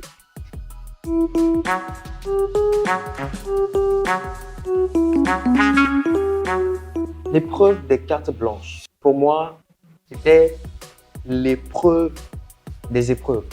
Pour moi, les cartes blanches, c'était la première finale. Parce que c'est là où il faut se démarquer. J'ai quelqu'un qui m'a dit, pour les cartes blanches, donne tout. Fais comme si tu étais à ta finale, en fait. Donne tout. Et donc, j'ai essayé de tout donner. Alors, pour les préparations, bon, il fallait décrire sa localité d'origine. En vrai, je ne connaissais pas tant que ça ma localité d'origine. C'est vrai, j'y étais une seule fois, mais ça fait très longtemps. Donc là, il a fallu faire des recherches, aller de gauche à droite. Je suis allé voir la petite soeur de mon père, on a discuté. Tout ça fait par téléphone. Elle m'a donné le numéro d'un oncle au village. Je contactais, je discutais avec lui par WhatsApp, par des vocaux, on a parlé, de longs vocaux, on a échangé. Et c'est le résumé de tout cela que j'ai présenté. Le jour J, j'étais plus stressé qu'arrogant. Parce que comme je le disais, pour moi, c'était ma première finale, la carte blanche. Il faut tout donner, il faut convaincre les jurés. Et donc, j'étais dans un état d'esprit pas croyable. Je me souviens, il y a Jean-Pierre Azanlidi qui promenait la caméra et tout, qui est arrivé chez moi et a dit « tu pues le charisme ». Et j'étais dans mon coin avec mon accoutrement, mon chapeau sur la tête. J'étais là, je fixais. « Tu pues le charisme, dis-nous un mot ». Et donc vraiment, c'était pour moi un moment sacré au fait. Et gloire à Dieu, ça s'est bien passé, ça va. Carte blanche des joutes verbales francophones. Il y a 2 ans, je faisais cette étape-là de carte blanche où je parlais de ma localité qui est Kaboli. Et je me suis dit, bon, les gens ont déjà entendu, j'ai déjà parlé de Kaboli. D'abord, je me disais, est-ce que je ne vais pas encore revenir dans cette compétition et puis je vais croiser encore quelqu'un qui vient de Kaboli? Je me posais la question là. Mais en plus de cela, ce qui me stressait beaucoup, je me disais, comment est-ce que j'allais parler de ma localité cette fois-ci? Est-ce que ça allait être la même chose? Est-ce que j'allais juste faire un copier-coller de ce que j'avais dit auparavant? Ou j'allais le ramener? Bon, qu'est-ce que j'apporte de nouveau? Et grâce à Dieu, j'ai pu trouver le créneau et la stratégie idéale pour pouvoir convaincre un jury. Parce que je me dis, à cette épreuve de carte blanche, le jury qu'on a est totalement différent du jury qu'on a aux phases éliminatoires. Et donc, ils sont pointueux, ils sont dans tous les détails. Et il faut faire le nécessaire pour pouvoir les convaincre. Moi, j'étais super stressé aux cartes blanches. J'étais stressé au point où, arrivé un moment, j'étais obligé de venir pieds nus parce que je ne trouvais plus l'équilibre pour tenir sur mes chaussures. Ce qui a fait que je suis venu pieds nus sur la scène, au fait, pour pouvoir tenir en équilibre et ne peut-être pas tomber devant la caméra. Après tout, on nous regarde à l'international. Si tu tombes comme du n'importe quoi là, ça te regarde. On est youtubé, on est facebooké. Je te dis.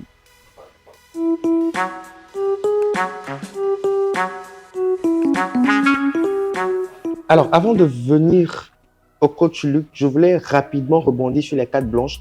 Pour moi, la magie des cartes blanches, c'est d'amener les gens à ta localité d'origine sans peut-être que toi-même tu n'y sois allé au fait ou que tu ne connaisses pas vraiment. Parce que je me souviens, après ma prestation, il y a la coach Dermanan ainsi que la coach, le coach Luc qui me disait « J'ai voyagé avec toi.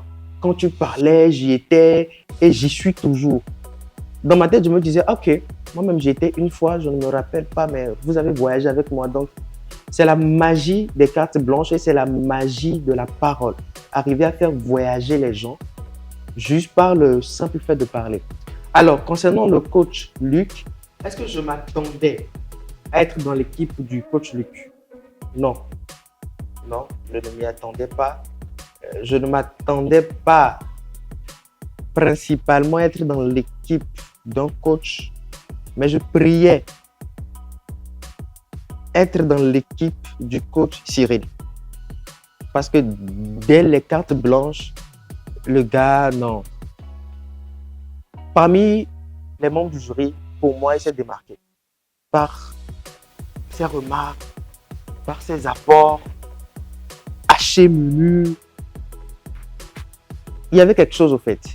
Je ne m'y attendais pas pour le coach Luc, mais c'était exceptionnel avec lui. Vraiment, parce que l'approche du coach Luc est assez particulière. Avec le coach Luc, il n'y a pas à s'appeler tout le temps.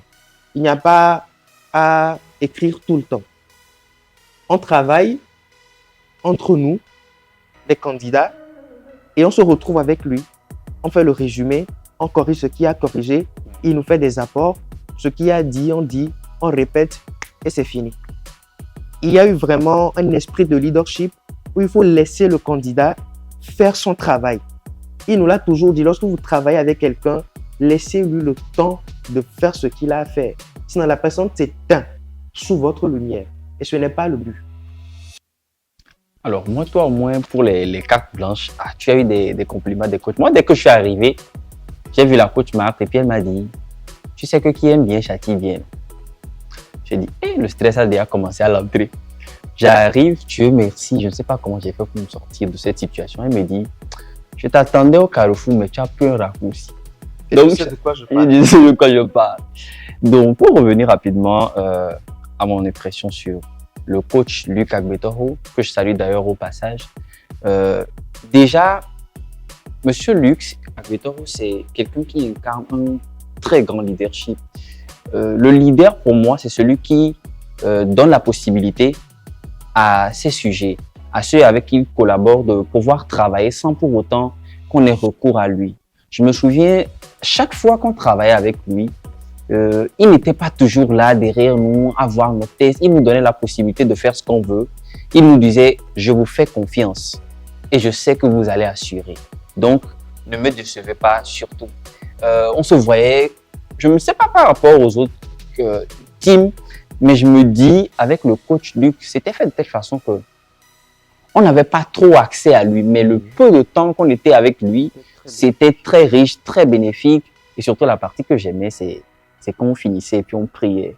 Il nous disait, vous savez que la parole est sacrée. Toujours. Donc, avant d'aller à la guerre, il faut prier. C'était cool. Je ne m'attendais pas trop à être dans son équipe parce que quand j'avais fait le classement, j'ai vu les coachs de cette édition. J'ai mis en tête coach Cyril. Après, j'ai mis la coach d'Emanan Café China et puis j'ai mis coach Luc. Coach Cyril, c'était parce que c'était la choix. En fait, il vous disait exactement ce que vous ne voulez pas entendre. Si ça te plaît pas là, mon frère, faut t'améliorer, tu viens. Cas contraire, tu n'as pas ta place ici. Et c'est exactement ce que on veut pour pouvoir nous améliorer et être parfait. C'est vrai qu'on n'est jamais assez parfait, mais il faut faire tout quand même pour rester dans cette tendance-là de perfection. Et mon choix dans l'équipe du coach Luc, moi, je vais dire que je suis plutôt content. Je me suis découvert de nouvelles potentialités que j'explore et c'est ça qui fait qu'aujourd'hui, on continue, n'est-ce pas?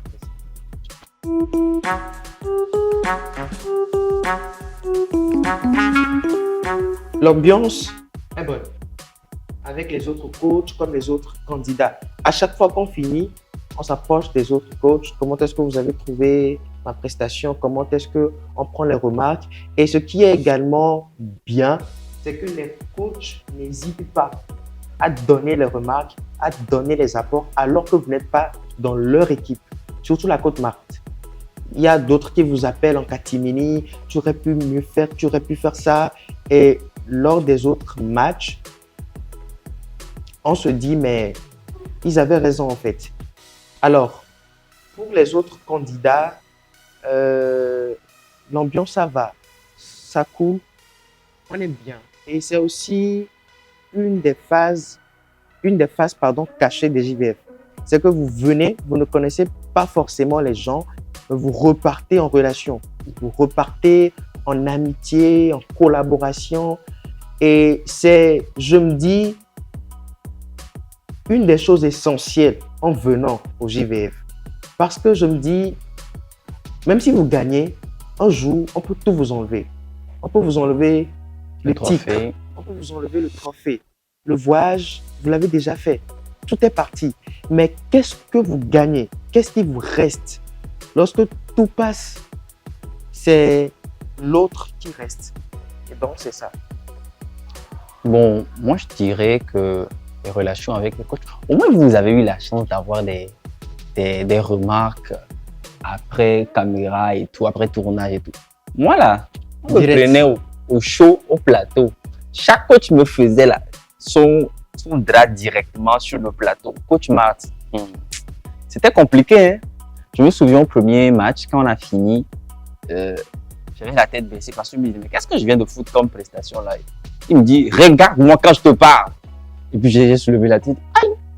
Petite prestation, vient de faire comme ça, la coach Mart ne veut pas me faire cadeau. Chaque match, je pense qu'on prononçait même plus mon nom lors des émissions plutôt que les autres candidats. On dit, Elvis, tu as fait ça, je ne suis pas d'accord et tout.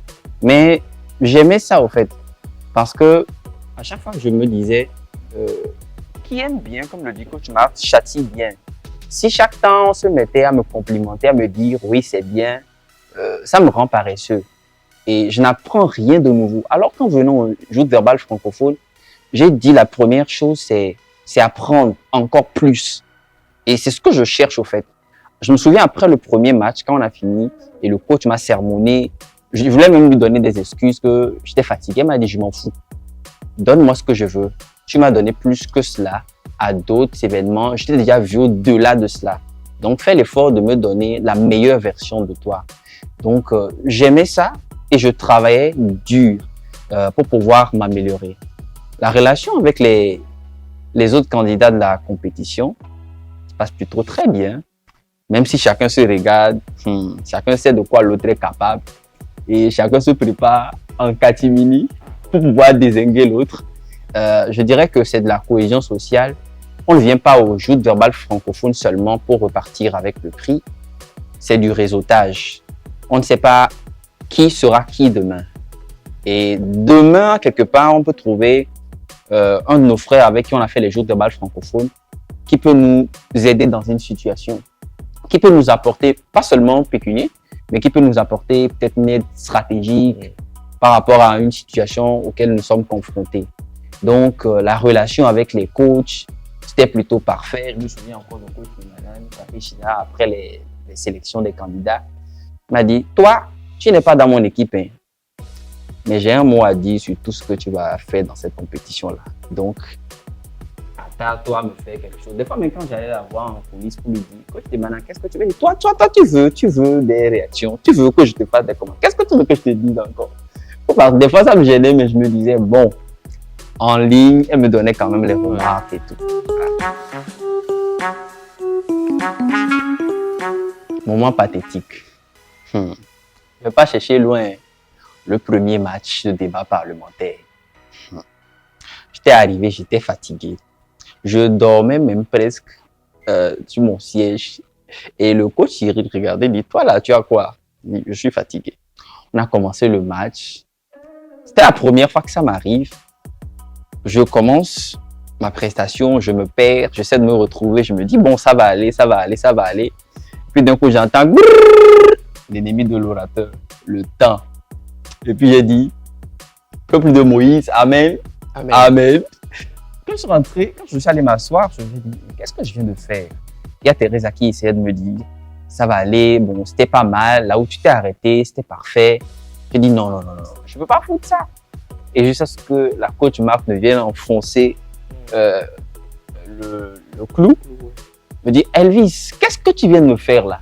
Tu es venu avec ta voix, ouais, genre. La coach Marc, quand elle veut tacler les gens, elle fait ça mal. Donc, c'était le seul moment que j'ai vécu. J'étais un peu triste par rapport à la prestation que j'ai faite. Quand je suis rentré, je ne me reconnaissais plus. Mais j'ai dit, pour les 2 matchs qui vont venir, là, plus jamais. Je ne vais plus jamais faire une prestation comme ça. Et donc, bon, j'ai travaillé. Ça va aller. C'était le moment qui m'a le plus marqué. Minimum, si je devais fuir la compétition à cause de cette prestation-là, c'était possible. Je dirais le premier débat aussi, le premier débat parlementaire. D'abord, c'est c'est un peu de pression parce que c'est le premier débat parlementaire, mais il y avait aussi d'autres facteurs en jeu. Le temps m'a rattrapé, comme presque nous tous, Oui, nous d'ailleurs, tous. tous les candidats, le temps. Il y avait de petits troubles de mémoire, mais à part ça, ça s'est bien passé. Tu as quand même embrassé le micro. Ah, je l'ai épousée et j'ai fait une demande en mariage.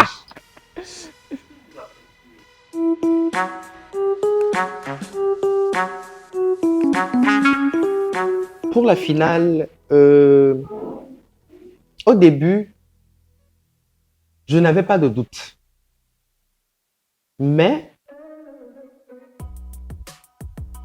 les derniers jours avant le dernier débat, je doutais. Je doutais parce que notre équipe s'est serrée. Il y a Elvis, il y a Fidelia, il y a Teresa. Le feu. Même si j'étais l'avatar, je n'étais pas sûr de m'en sortir. Vers la fin, je me suis dit non. Mais après le dernier débat parlementaire contre l'équipe du coach Cyril et Farida Mustafa, j'ai gagné de l'espoir. Je me suis dit, ça peut aller. Et pour preuve, après, derrière le rideau, le coach Cyril, pas le coach Cyril, le coach Luc, aura me le dit, tu m'as bouleversé. Il a même dit en direct, tu n'étais pas dans mes plans. Donc, je rends tout simplement grâce. Ce n'est pas évident. Si je m'attendais à être sélectionné, je vais te faire une confidence. Quand on devait choisir, quand le coach Luc a pris le micro, je répétais ton nom. Je me disais, moi là, je ne suis pas sûr qu'on allait me choisir, hein, parce que la manière dont tu as cassé la baraque, premier match, deuxième match, troisième match, je voyais Fidelia, Teresa, ils ne s'amusaient pas trop. Je me disais, mon sort là, c'était où? C'est vrai, au début, je me disais, bon, la finale là, je vais venir casser tout le monde et puis rapidement, je vais me retrouver en finale. Mais au dernier moment, je n'étais pas trop sûr. Dès que le coach a dit, mon tout premier candidat, j'ai dit Hubert Abalo. Et puis on m'a appelé, j'ai dit, hein? Donc c'est moi on appelle en premier. Eh Ok. bon, c'était pour le suspense. Voilà, bah, tu étais content. Donc, lorsque j'ai été choisi, j'ai dit merci à Dieu. Je ne m'attendais pas, mais vu que je suis déjà choisi et le coach n'a pas fait ce choix-là au hasard, il sait pourquoi il m'a choisi pour que je puisse faire partie de cette finale. Et donc, il va falloir faire le nécessaire pour lui démontrer que il n'a pas fait une erreur en me choisissant. Et surtout, pourquoi ne pas le remporter, le ramener le trophée surtout. Bon, pourquoi pas, je n'ai pas une obligation. Je tenais à dire que j'étais repêché, mais pas mon propre coach. Ça, c'est inédit.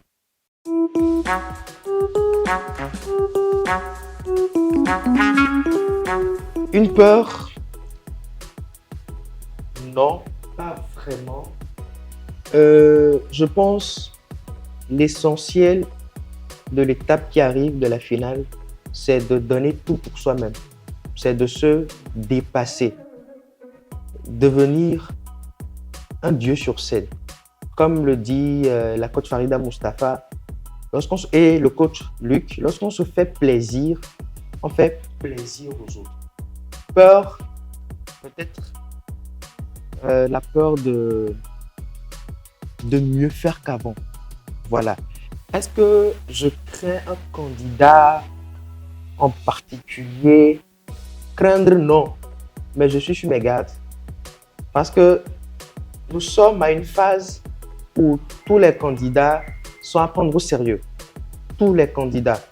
Si nous sommes où nous sommes, c'est parce que nous avons démontré que nous pouvons être le champion des Joutes verbales francophones 9e édition. Donc, il faut tout donner. Mais surtout que l'enjeu ne tue pas le jeu. Bon, la peur. Est-ce que j'ai peur? Je ne dirais pas que j'ai peur, mais je dirais plutôt que je ne sous-estime pas les autres candidats présents à cette finale. Parce que tout le monde a une potentialité en venant à cette finale. Et donc, si tu sous-estimes ton adversaire avant le début des hostilités, D'abord, toi-même, tu vas te mettre mal à l'aise et tu vas être surpris du résultat qu'il va te fournir à cette finale. Donc, j'y vais avec beaucoup d'intérêt, j'y vais avec de la détermination, j'y vais surtout avec du travail qui doit être fait en coulisses pour pouvoir faire au mieux les choses, parce que c'est une finale et c'est les gouttes qui sont à cette finale en fait. Donc tu dois donner le meilleur de toi, ne donne pas 100%, va à 1000% au fait, parce que c'est une finale et les erreurs, les excuses ne seront pas tolérées. Tout le monde vient pour gagner. Personne ne vient pour à la fin dire comme Nelson Mandela que je ne perds jamais, soit je gagne, soit j'apprends. Tout le monde veut s'inscrire dans la citation de Pelé. Quand Pelé dit que on peut beau aller à une compétition, mais le champion se détermine au nombre de titres qu'il a gagné. Et donc, je pense que beaucoup se disent qu'on a suffisamment appris. Maintenant, on vient pour gagner. Dans toute compétition, vous verrez quelqu'un qui est là dans son coin. Oh, bon, moi je teste juste, hein, même si je ne gagne pas. C'est faux. Il faut craindre cela. On est plus dangereux que Je tout. te dis. Donc, c'est ça.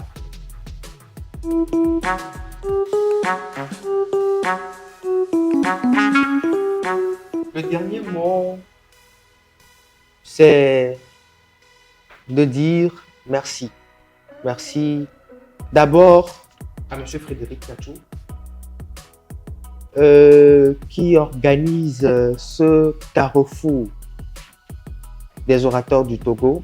Merci à tous ceux qui se trouvent derrière les caméras à chaque édition, chaque débat, chaque émission, les caméramans, la régie. Merci à tous ceux-là et merci à vous de nous suivre, merci à vous de nous encourager, merci à vous de nous porter haut et dans l'invisible. Le moment est venu pour que chacun de vous renouvelle l'engagement qui a été fait dès le début. Alors solennellement, je vous appelle à me soutenir encore une fois, comme vous l'avez toujours fait, en votant le candidat numéro 1. Je vous donne rendez-vous au sommet. Moi, j'ai l'habitude de dire que Dieu bénisse les joutes verbales francophones, mais je n'oublie pas le promoteur derrière, en fait. Parce que cette compétition, mine de rien, transcende les frontières. Il faut le dire. Quand c'est bon, il faut toujours le dire. Et merci à tous ceux qui nous soutiennent. Merci à l'équipe d'organisation qui fait de son mieux, qui travaille d'arrache-pied. Merci aux caméramans. Vous travaillez énormément pour la réussite de cette compétition-là. Et donc, vraiment, je vous tire un chapeau. Je profite de cette occasion pour passer un message à toutes ces personnes-là qui ont encore ce doute-là de sortir de leur zone de confort. Qui se disent, est-ce que je pourrais participer au jour de bal francophone un jour? Ou bien, bon, c'est dans mon rêve, je vais le faire et tout. Je me dis, il n'est jamais trop tard pour décider. Et vouloir, c'est pouvoir. Lorsqu'on veut faire quelque chose, on met les moyens à disposition et on y va à fond. Donc, je vous invite. Aujourd'hui, c'est peut-être moi, pour cette édition des Jeux de bal francophones, que je vais bien sûr gagner. Mais... Ça me fait plaisir. Ah, d'accord. Ça me fait plaisir alors. Et donc, aujourd'hui, c'est peut-être moi qui participe à cette compétition, mais je suis certain que à travers nous, nous allons faire une génération d'orateurs comparables à Démosthène qui vont venir tout casser à l'édition qui va suivre. Et donc, n'hésitez surtout pas, likez, soutenez massivement tout ce que vous verrez en termes de contenu joute de bal francophone pour que nous puissions porter haut cette compétition à l'international. Il faut déjà que nous commençons à valoriser ce que nous avons chez nous, quoi. Ce n'est pas seulement dans la gastronomie qu'on doit parler de consommation locale, quoi. C'est-à-dire, même dans nos compétitions d'art oratoire et tout, parce que parler, ce n'est pas donné à n'importe qui. Parler, ce n'est pas seulement une passion. Parler, c'est une nécessité. Et quand ça devient une nécessité, il faut faire le nécessaire afin de pouvoir séduire, éblouir, se démarquer surtout quand on a la parole. Parce que la parole est sacrée. Pour cette compétition, je suis le numéro 6, pour dire le candidat numéro 06 de cette compétition. Nous avons fait du chemin. Fait effectivement du chemin. Je serais même tenté de dire que nous avons gagné une bataille, mais pas la guerre. Merci pour tous les votes que vous adressez à mon égard. Merci à vous et continuez toujours. N'oubliez surtout pas une date, 21 septembre 2024 à l'Institut français du Togo. Ça va péter. En tout cas, on verra bien. Apprêtez l'argent hein, pour les tickets. Ne me dites jamais où sont-ils, mais venez. Au revoir. Merci. Joute verbale francophone, le pouvoir de la parole. Et oui, vous avez vécu cette aventure en notre compagnie. Sinon, vous avez donc notre plateforme YouTube pour pouvoir vous rattraper au travers des différents épisodes avant la grande finale, finale au cours de laquelle nous aurons le grand orateur du Togo pour cette saison 3 télévisée et le 9e pour le compte des joutes verbales francophones de façon globale. C'est également à vous, votre tour de jouer parce que oui, vous avez l'opportunité de faire basculer donc le choix des jurys en votant pour votre candidat favori, histoire de le porter davantage tout près ou sinon au titre du grand orateur du Togo. Donc, ne manquez pas de marquer votre vote pour pouvoir porter votre candidat donc à la victoire. On continue de voter en masse, en masse, en masse également. Merci à nos partenaires qui portent cette émission-là, qui portent cette 3e saison télévisée. Merci à tous et à chacun et grand merci à vous, chers téléspectateurs. Ce sera donc tout pour ce numéro-là. On se retrouve très vite et ceci à la grande finale des joutes verbales francophones. Ne manquez cela pour rien au monde. Au revoir et d'ici là, portez-vous bien.